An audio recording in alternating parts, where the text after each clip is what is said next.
Vida, morte é de suprema importância. Tempo rapidamente se esvai, oportunidade se perde. Cada um e cada uma de nós deve esforçar-se por despertar. Cuidado, não desperdice essa vida.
Boa noite.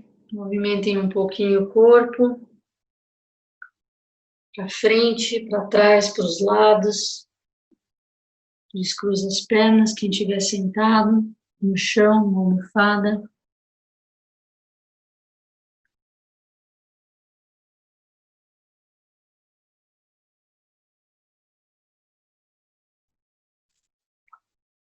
E vamos seguir com o Zen, para Charlotte Joubert.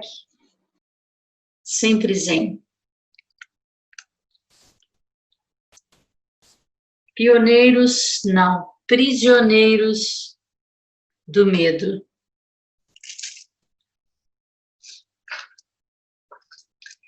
Todos conhecem a imagem do executivo importante que trabalha até às 10 da noite, atendendo o telefone, comendo um sanduíche apressado entre os compromissos. Seu pobre corpo está sendo muito maltratado. Ele acredita que seus esforços frenéticos são essenciais para uma boa vida.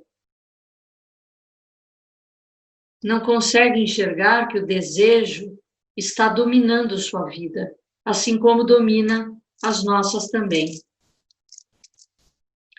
Uma vez que somos controlados por nossos desejos, só temos uma vaga noção da verdade básica de nossa existência. A maioria das pessoas que não conhecem algum tipo de prática é bastante egoísta. Estão presas a seus desejos de ser importante, possuir isto ou aquilo, ficar rica, ficar famosa. Claro que vale para todos nós, em variados graus. No entanto, quando praticamos, começamos a suspeitar que nossa vida não está indo bem do jeito que os comerciais de TV dizem que irá. Os comerciais sugerem que se você quiser ter o tipo mais novo do spray para os cabelos, ou a linha de maquiagem, ou abridor de porta de garagem, ou o que for, sua vida ficará fantástica, certo? Bem, a maioria descobre que não é verdade. Ao percebermos, começamos a enxergar que o modo como estamos vivendo não está funcionando.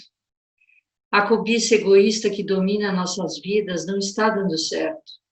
Então, damos início a um segundo estágio. Bem, se ser egoísta não está funcionando, então vou ser altruísta. A maior parte das práticas religiosas e de algumas modalidades zen, lamento dizê-lo, trata do altruísmo. Quando enxergamos nossa mesquinharia, nossa falta de delicadeza, decidimos ir em busca de um novo desejo, sermos delicados, bons e pacientes. A culpa está emaranhada nesse desejo, como uma espécie de irmãozinho bebê. Quando não correspondemos à imagem de como deveríamos ser, sentimos culpa. Ainda estamos tentando ser o que não somos. Estamos tentando imaginar uma forma de ser diferente do que somos. Quando não conseguimos dar realidade a nossos ideais, alimentamos culpa e depressão. Em nossa prática, oscilamos de um a outro desses estágios. Notamos que somos mesquinhos, cobiçadores, violentos, egoístas e ambiciosos. Então, formamos uma nova ambição, ser altruísta. Eu não deveria estar tendo tais pensamentos. Já estou praticando sentar há bastante tempo. Por que ainda sou tão mesquinho e avarento? Deveria estar melhor já. Todos estamos fazendo isso. Muitas práticas religiosas objetivam de maneira equivocada a produção de uma boa pessoa, que não faça nem pense coisas feias. Há alguns centros zen que também estão nesse tipo de armadilha. Ela conduz a uma espécie de arrogância e hipocrisia, porque se você é quem está fazendo certo, o que dizer a respeito de todos os outros que não conhecem a verdade e não estão fazendo a coisa certa? Já houve quem me falasse, nossos sessins começam às 3 horas da madrugada. A que horas começam os de vocês? Às 4h15? Ah.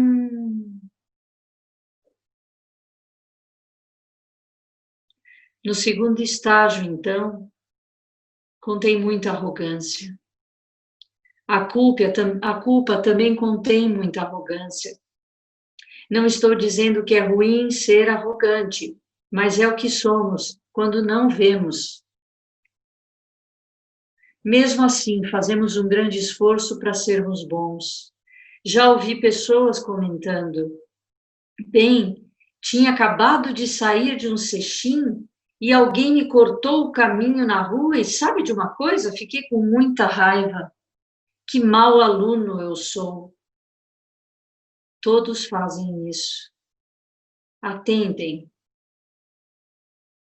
Todo querer, principalmente o querer ser de certo jeito, está centrado no ego e no medo. Se eu conseguir ser perfeita, se eu puder me realizar ou iluminar, conseguirei domar o medo.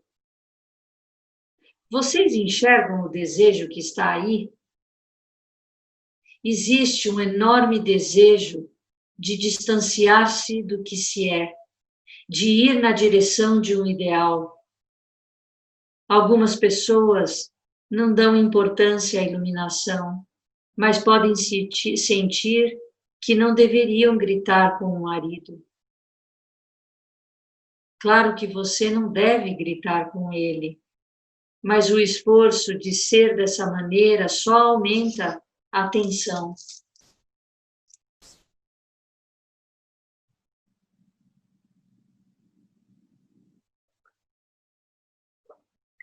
Deixar de ser egoísta e ambicioso para tentar não ser desse jeito é como tirar todas as gravuras feias e sem graças do quarto e pendurar outras mais bonitas. Porém, se esse quarto for uma prisão, você terá mudado a decoração e o aposento terá um aspecto melhor, mas a liberdade desejada ainda não estará ali e você continuará preso do mesmo jeito no mesmo quarto. Mudar as gravuras da parede, trocar a cobiça, a raiva e a ignorância por ideais, de não sermos ambiciosos nem irados, tampouco ignorantes, melhora a decoração talvez, mas continua privando-nos de liberdade.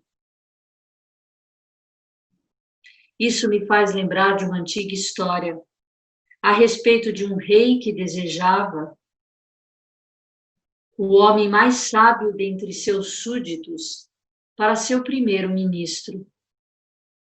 Quando a escolha estava por fim entre três, o rei submeteu-os a um teste supremo. Colocou-os num aposento do palácio e instalou uma engenhosa fechadura na porta.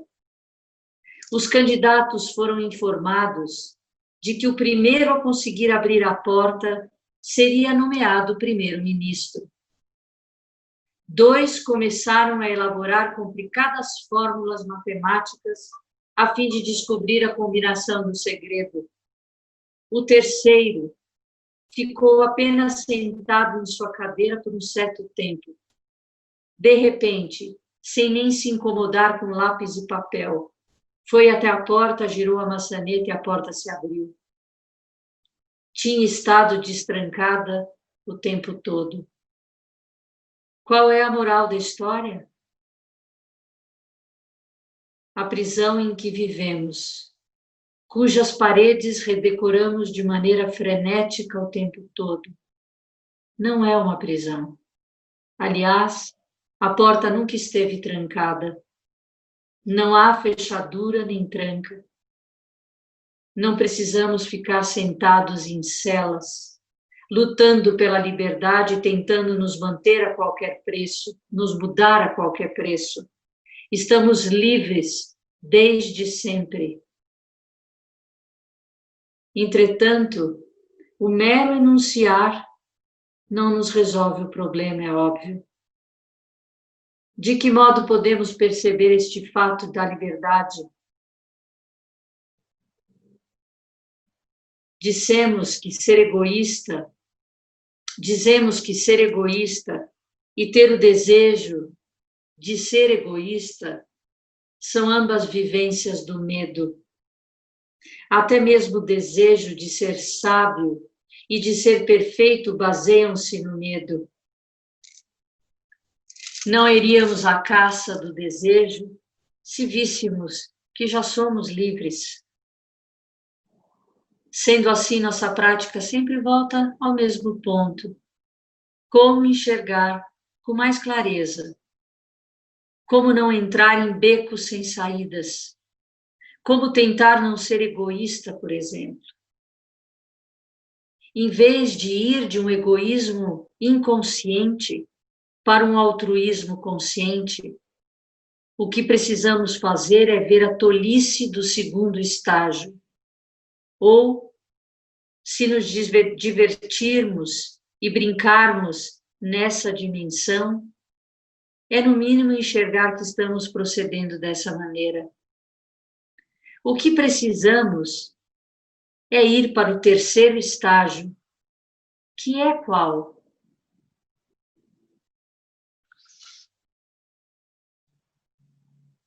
De início, devemos desarticular os dois primeiros estágios. E conseguimos isso quando nos tornamos testemunhas, em vez de afirmar: eu não deveria ser impaciente. Observamo-nos sendo impacientes. Damos um passo atrás e observamos. Vemos a verdade de nossa impaciência. A verdade, com certeza, não é uma imagem mental de nós mesmos como pessoas agradáveis e pacientes. Quando criamos essa imagem, apenas enterramos a irritação e a raiva, que mais tarde virão à superfície. Qual é a verdade de qualquer momento de aborrecimento ou de impaciência, ciúme ou depressão? Quando começamos a trabalhar dessa forma, quer dizer, observando de fato nossas mentes, vemos que é tão constante o desenrolar de imagens como em sonhos, a respeito de devermos ou não ser de uma determinada maneira, ou da outra pessoa que deveria ou não ser assim ou assado. Ou imagens de como fomos no passado e de como seremos no futuro, de como iremos dar um jeito nas coisas para que tudo se arrume da forma como queremos. Ao darmos um passo atrás e tornarmos-nos uma testemunha paciente e persistente, começamos a compreender que nenhum desses dois estágios faz algum bem a nós ou a outrem. Só então podemos passar para o terceiro estágio, sem que tenhamos sequer tentado. Isso significa que apenas vivenciamos a verdade de todo momento de impaciência, que vivenciamos o mero fato de estarmos nos sentindo impacientes. Quando estivermos podendo fazer isso, teremos saído do âmbito da dualidade, que diz que existe um eu e um modo como devo ser. No terceiro estágio, voltamos a ser quem somos. E quando nos vivenciamos dessa maneira, sendo os pensamentos a única coisa que está mantendo a impaciência, esta começa a se resolver por si. Nossa prática, portanto, refere-se a tornar consciente o medo, em vez de ficarmos correndo em círculos dentro de nossa cela de medo, tentando fazê-la ter melhor aparência, tentando nos sentir melhor. Todos os esforços que fazemos na vida são tentativas de fuga.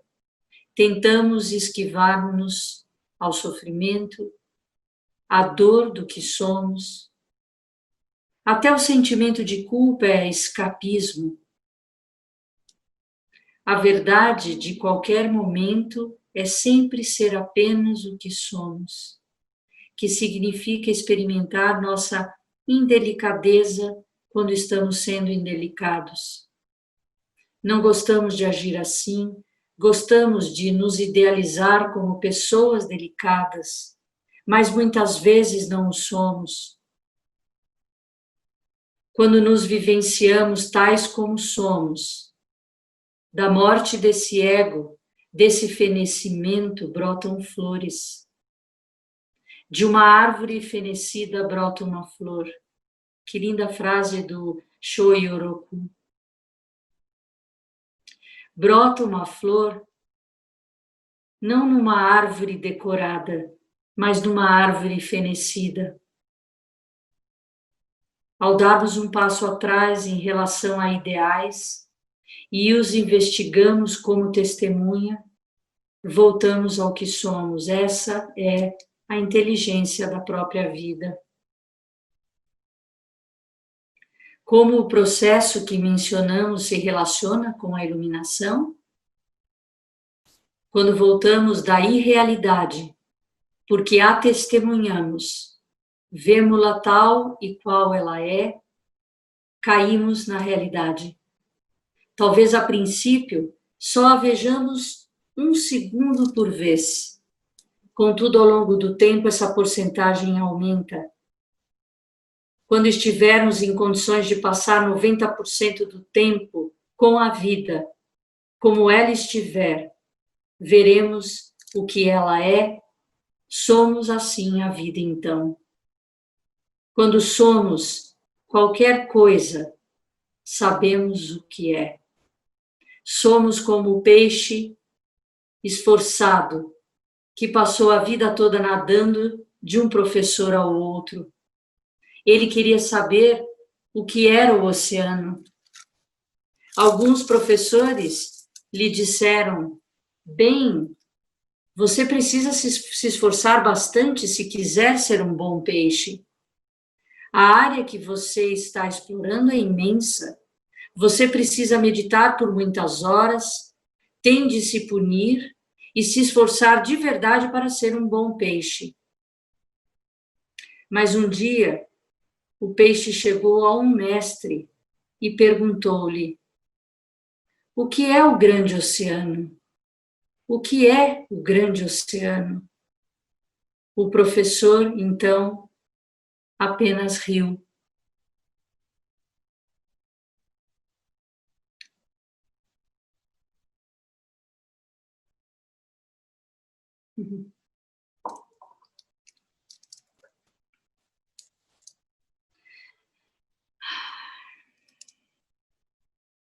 Ao darmos um passo atrás em relação a ideais e os investigamos como testemunha. É bonito, né, essa frase, testemunhar. Simplesmente, né, sem julgar. Voltamos assim a ser o que somos.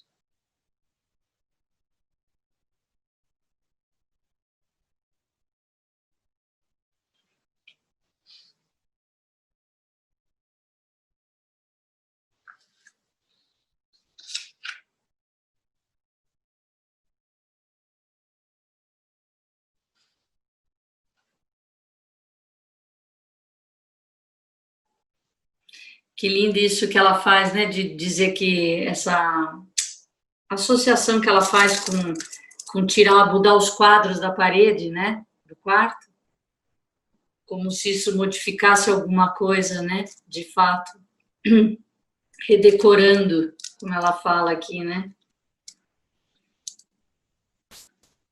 Mudar as gravuras da parede, trocando a cobiça, né, fazendo a troca pelo altruísmo, né, como ela fala.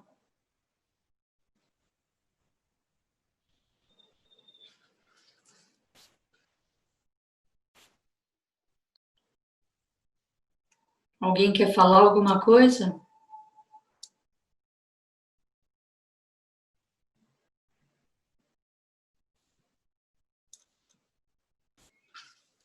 Hein? Alguém quer falar alguma coisa? Pensei. Ai. Você lendo esse capítulo, eu acho esse um dos capítulos que mais me pega, assim, por essa dificuldade que a gente tem de agora eu vou largar de ser raivoso e vou ser bondoso, de ficar andando nesses extremos, né, como se fosse uma grande montanha russa. Me vem uma sensação que a origem de tudo isso parece ser um medo latente da sua própria natureza, e que a gente, o tempo todo, parece que a gente coloca dentro dessa sala com essa porta trancada, e que a gente não faz um movimento de simplesmente e ser, né? E simplesmente estar lá verdadeiramente para que está na sua essência de ser. Mas, ao mesmo tempo, me lembra um pouco da leitura de ontem, que o tempo todo a gente vai colocando uma sobreestrutura em cima da gente, a calda de chocolate, né? Para que no final das contas a gente tente proteger esse medo original de talvez sentir dor, de talvez se magoar com as pessoas.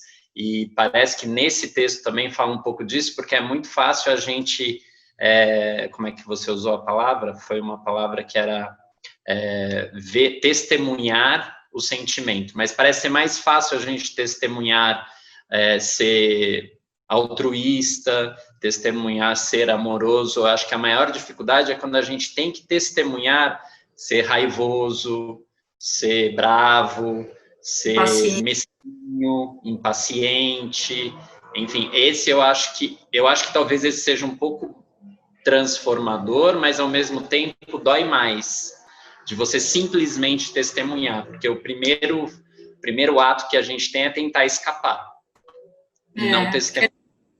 A gente não quer se ver como alguém mesquinho, né? Arrogante, como ela fala, né? Então a gente não quer testemunhar isso, né? Não quer, a gente não quer ver, a gente foge, faz de tudo para não. A gente sofre muito quando a gente se percebe, né? Sendo mesquinho, né? Mas parece que a raiz de tudo isso é um medo original de você mesmo, assim, de algo que é tão íntimo seu que você tem medo de expor, como se fosse alguma, sei lá, ou uma joia, ou algo raro, ou algo tão único que você fica guardando dentro de si, você aprisiona dentro dessa sala que está trancada e que não pode ser aberta, ou colocando várias camadas por cima para que ninguém possa acessar aquilo, porque você não tem nem você tem a capacidade desse autoconhecimento consigo, primeiramente, para poder expor isso. E parece que quando você está praticando essa questão da estabilidade, de não se encostar em ninguém, o tempo todo esse chão vai sendo desconstruído, essas camadas vão sendo retiradas, o tempo todo você vai se vendo num espelho, se vendo o tempo todo esse reflexo, o tempo todo você vai sendo chamado para isso, como se fosse sei lá, uma espécie de, não sei, aí eu já me perdi no meu próprio pensamento. Mas não tem fim, é um pouco isso, né? Não tem fim esse observar, não tem fim esse caminho, né? Não tem. Eu acho interessante, né? Porque eu me lembrei quando eu li, foi um capítulo que a gente comentou várias vezes nas outras vezes que a gente leu o livro, quando ela traz aquele exemplo da arrogância do aluno que diz assim: que horas começa o CX de vocês? Lembra? 3 da manhã. Ela diz assim: o de vocês é às 4h15, sabe? Quer dizer, o meu é o meu é mais verdadeiro, é o zen autêntico, né? Que a gente faz isso para criar, para se defender também, ou para justificar, para valorizar. Ela deu vários exemplos aqui, né? Na realidade, o capítulo fala prisioneiros do medo, né? Ela fala isso, que de fato o excesso de desejo também esconde o medo, né? Mas é engraçado, eu não me lembro em que contexto que ela falou de novo das 3 da madrugada, né? Por que ela falou isso? Acho que ela foi por causa da arrogância mesmo, né? Como se isso nos tornasse melhores, né?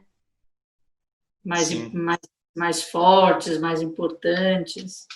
É que eu acho que tem um pouco com essa questão da gente simplesmente não ser, assumir o nosso compromisso de ser aquilo que somos, e só, sem mais nem menos. Se você não for reconhecido por aquilo, também não tem problema. Se você for reconhecido, também não tem problema. Se você... Porque a gente parece que cria uma expectativa sobre... eu precisava, para poder ser assim, eu precisava de algo. E você não precisa de nada. Até dizer ser o que somos É isso. difícil, porque nós somos processos. Nós não somos algo que eu posso dizer, eu sou isso. Você percebe?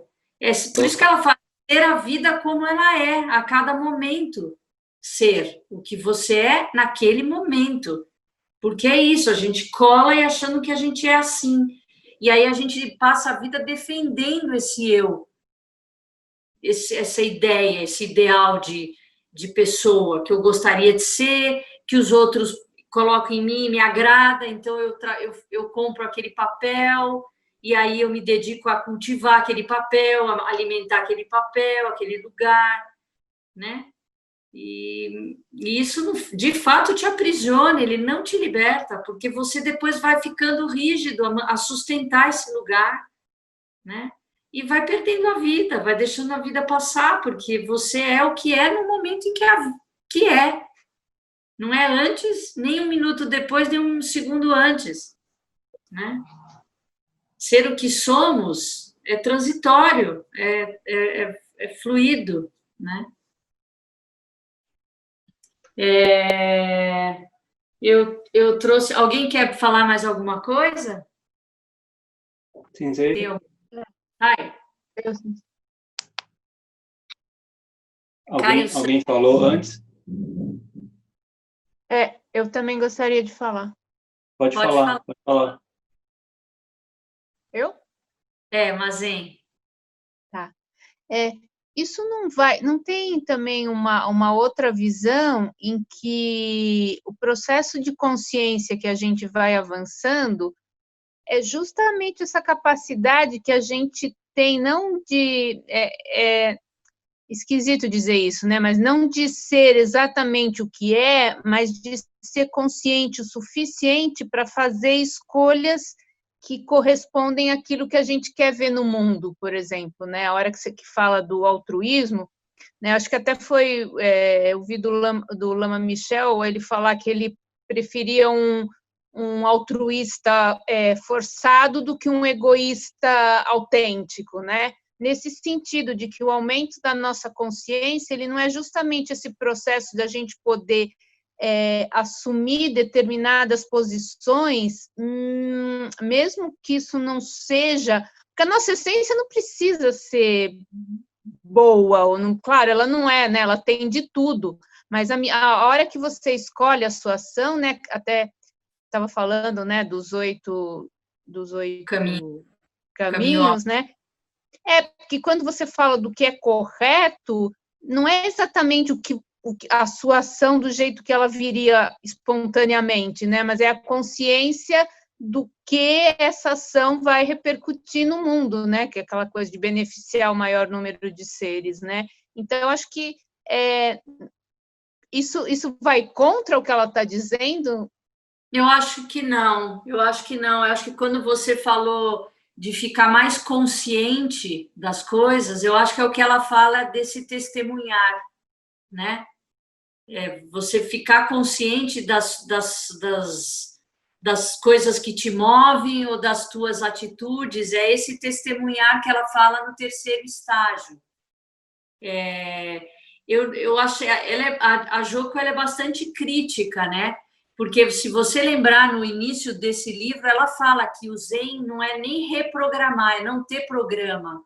Eu acho que quando ela fala substituir o egoísmo pelo altruísmo, ela está de novo voltando para aquela ideia inicial de que eu não gosto de uma certa coisa, eu me reprogramo. E ela diz assim, não, a liberdade do Zen está em não ter programa, em ser o que é a cada instante, né? Mas eu acho que não... Eu não vejo como uma negação do que o Lama Michel falou, né? E eu já vi alguns mestres Zen usando um exemplo que é melhor o esforço do altruísmo do que você falar, a gente tem os dois lados, a gente tem o altruísmo e tem o egoísmo, né? Tem os dois lados. Eu mesma faço vários exercícios nesse sentido, às vezes, agora não, porque estamos em isolamento, mas antes, às vezes eu acordava um pouco impaciente, sabe? Descia, fazia tudo meio rápido, pegava o carro e eu sorria falso, sabe? Eu entrava no carro e eu olhava no espelho e eu abria um sorriso forçado, sabe? E mudava meu interno. Então, eu não acho que um altruísmo no início forçado, essa vontade, né, ela é ruim, mas é que eu acho que ela diz para não ficar nela, né? Quando ela fala você pode pular para o terceiro estágio, desses dois anteriores, né, que seria essa troca meio forçada, seria essa ideia de você simplesmente testemunhar, que é estar consciente. É que, às vezes, estar consciente sugere um julgamento, né? Você não é simplesmente consciente de algo. Pode até ser, você pode, mas eu acho que no aspecto que ela trouxe, ela fala em se testemunhar sem julgar. Olha, estou sendo impaciente, ponto, né? Eu estou sentindo isso, eu agi isso por uma impaciência. E não falar isso é bom, isso é ruim, eu não deveria, eu já sou monja, eu não devia xingar ninguém, né? Eu não deveria desejar coisas ruins, mas o fato é que de vez em quando a gente deseja. Então, eu não vou fingir que eu não estou desejando porque eu fiz um voto e não deveria. Eu vou olhar para isso, eu vou testemunhar, eu ainda estou nesse lugar, eu ainda me prendo nessa história, né?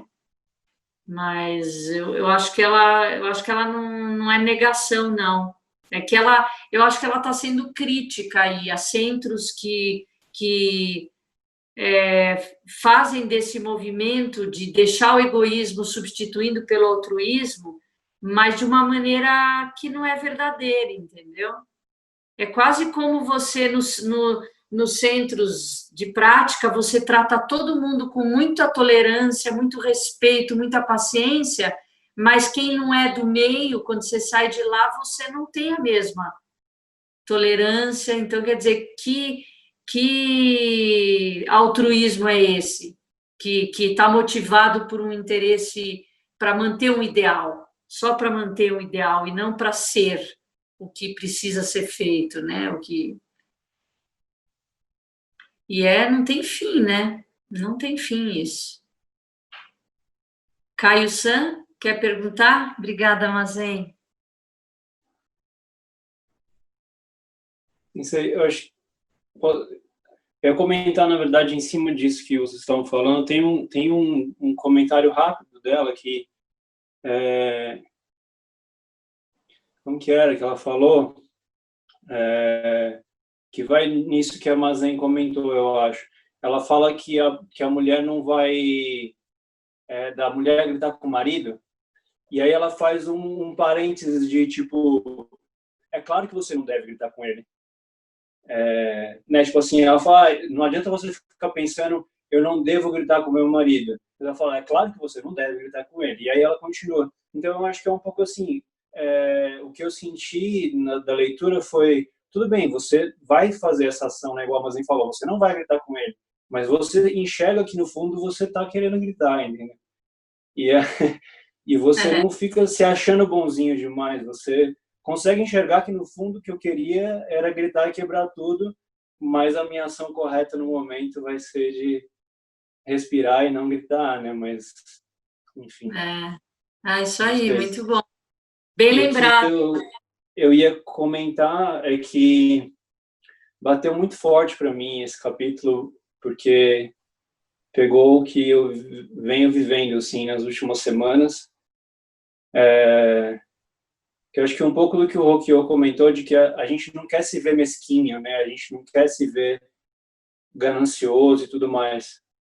Mas uma coisa que foi, acho que assim, se ver mesquinho, ver como eu sou mesquinho dói, mas me ver sendo bondoso, hipócrita, doeu muito mais. Uma bondade assim, disso que ela traz de você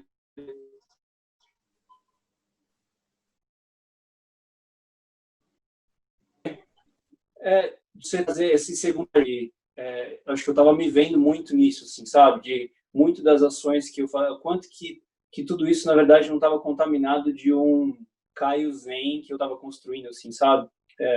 E aí eu fiquei um tanto enojado, assim. Eu acho que doeu muito mais forte me enxergar assim do que me enxergar mesquinho, sabe? Muito bom. Muito bom, porque às vezes até você se ver mesquinho é muito mais inconsciente às vezes do que você ser um falso bonzinho, porque você sabe que você estava forçando. Não sei se dá para entender, porque às vezes você agir de uma forma impaciente, irada, é meio quente, é meio reativo. Agora, essa outra ação, que é uma hipocrisia de um ser bonzinho, ela é calculada. Talvez por isso ela enoja mais a gente, né? A gente fica meio... que a gente sabe que criou, né? Ela forçou, né? Mas a gente faz. Obrigada, muito bom. Alguém mais?